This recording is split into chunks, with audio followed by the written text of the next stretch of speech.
Welcome to the Undead Sages podcast, where we take advantage of AI to talk to long-dead wise men and women. Of special interest is the question how sensitive people like you and me can live rich and meaningful lives in our uncertain times. My name is Marin DeHaan, and today we'll be talking to Ernest Becker. Ernest Becker is a sociologist from the USA who wrote about the role of the fear of death in our lives. He said that we're the only animal to experience explicit fear of death, and that we can't cope with it.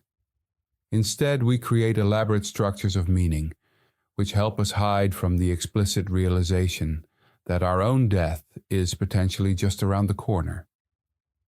Please welcome to the podcast, Ernest Becker. Thanks for having me. Could you tell us about your life? I was born on September 27th, 1924, in Springfield, Massachusetts. My early years were fairly typical, and I grew up in a Jewish family during the Great Depression, which shaped my views on human suffering and resilience. I served in World War II, which exposed me to the profound realities of human nature and conflict. After the war, I pursued my education passionately, earning a doctorate in cultural anthropology.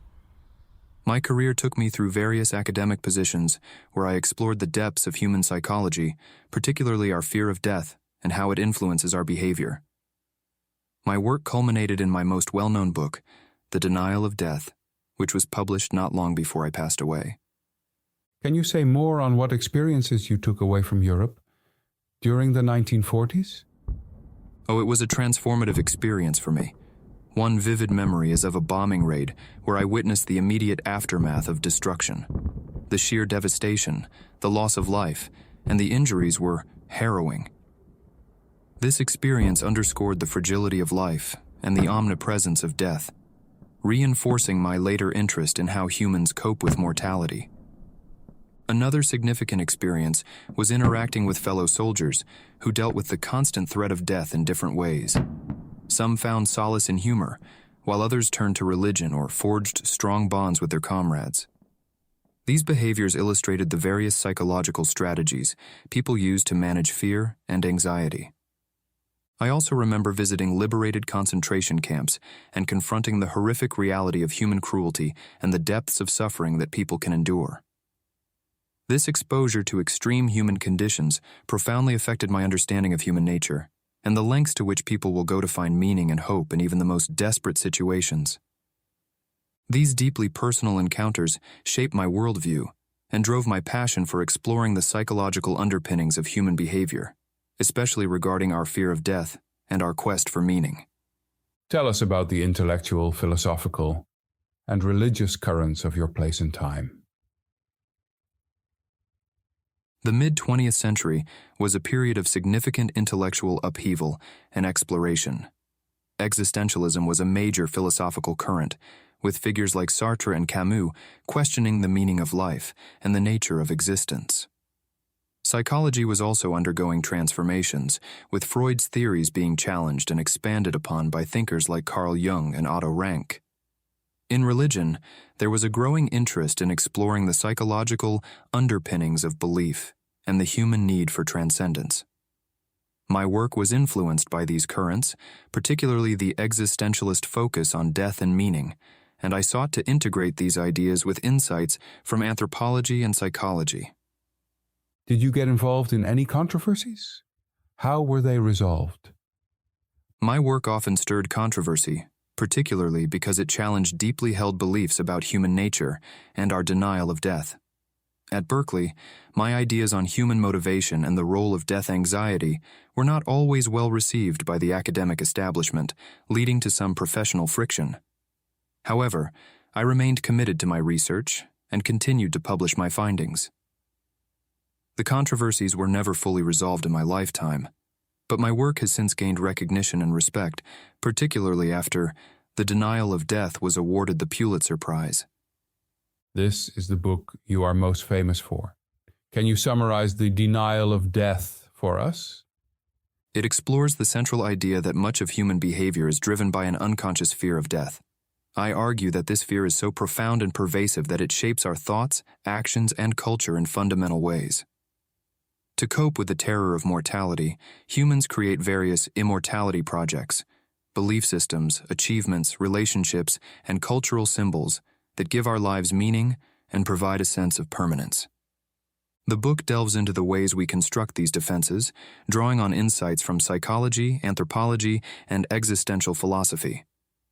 I discuss how these strategies help us maintain a sense of self-worth and significance in the face of life's inherent uncertainties. However, I also point out that these same defenses can lead to conflict, neurosis, and destructive behavior when they are threatened or when they clash with the immortality projects of others. A key theme in the book is the tension between our physical, animal nature and our symbolic, self-aware consciousness. This duality creates what I call the existential dilemma, the awareness of our inevitable death juxtaposed with our desire for significance and continuity.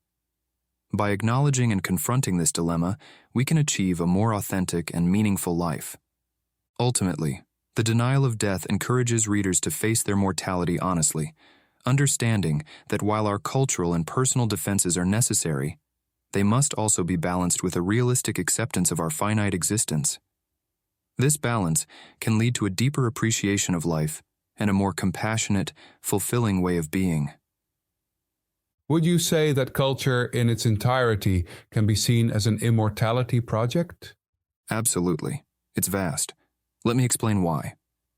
At its core, culture is a system of shared beliefs, values, symbols, and practices that people create to give life meaning and continuity. It's a way for individuals and societies to transcend their personal physical limitations, especially the reality of death. Through culture, we create a sense of permanence, something larger than ourselves that outlasts our individual lives.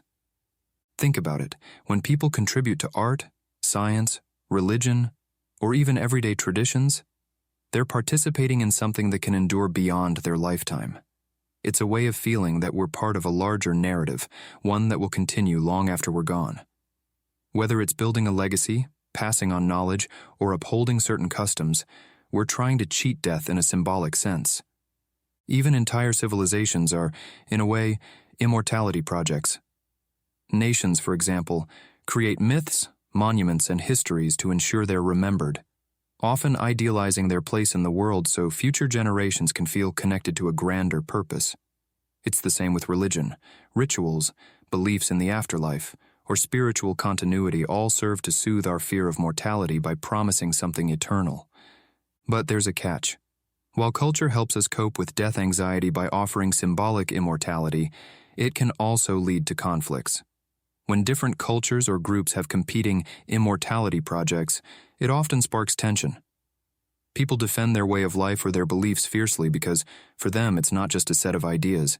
It's their way of symbolically escaping death. That's why cultural clashes can be so intense. It's not just about differences of opinion, it's about the need to preserve one's existential security. In short, culture gives us a sense of meaning, continuity, and a way to face the reality of our finite existence. It's how we try to transcend death, collectively and individually, by creating systems that allow us to feel we're contributing to something that endures. So yes, you could absolutely see culture itself as a grand immortality project. So do I understand correctly that people, in order to get rid of their death anxiety, find an immortality project? And at some point, some people find themselves willing to die for that immortality project. Like, for example, soldiers. This seems really counterintuitive. Yes, you've understood that correctly, and I agree. It can seem quite counterintuitive at first. Soldiers might face death on the battlefield, but they do it because they believe they're fighting for something larger than themselves, like their country, freedom, or some higher ideal. The cause or project gives their life meaning, and in many cases, they believe that by sacrificing themselves, they will achieve a kind of symbolic immortality, whether through being remembered as a hero or in some religious or ideological systems, through promises of an afterlife. So, even though it seems contradictory to risk death for something meant to avoid the fear of death, what they're really doing is trying to align themselves with a cause that feels immortal.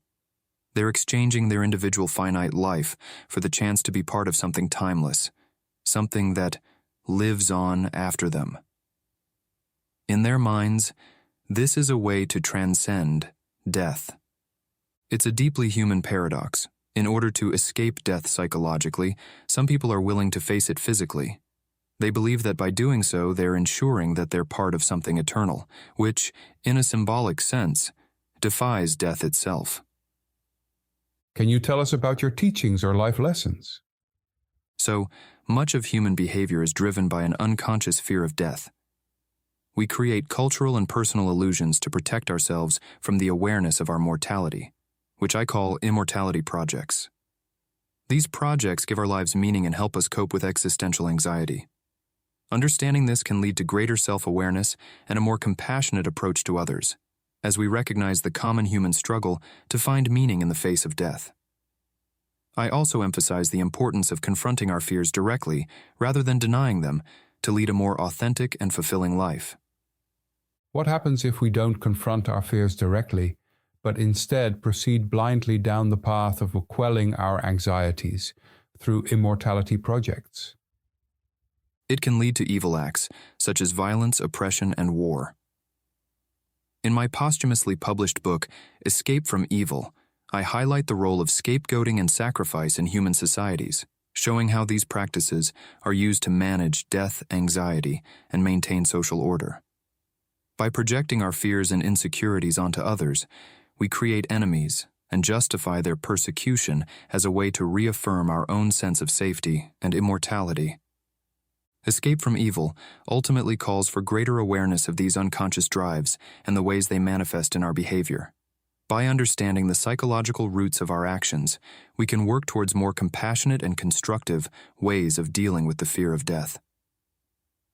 The book encourages readers to confront their mortality honestly and seek meaning in ways that do not harm others, promoting a more ethical and humane approach to life. How did your work stand out from what was already taught in your lifetime?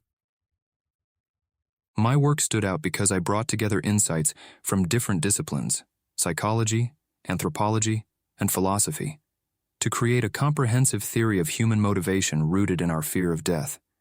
While others had touched on aspects of this, I chose to make it the central focus of my work and explored its implications in depth. How can your work be relevant for sensitive individuals who worry about the uncertainties of life? For sensitive individuals, my teachings offer a framework for understanding their anxieties and fears. By recognizing that much of our behavior is motivated by an unconscious fear of death, they can begin to see how their worries are part of a larger human experience. This awareness can be empowering, as it allows them to confront their fears directly and find meaning in their lives. Embracing our mortality can lead to a deeper appreciation for life and a more compassionate attitude toward others who share the same existential struggles.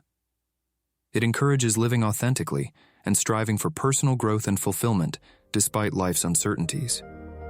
Ernest Becker, thank you very much.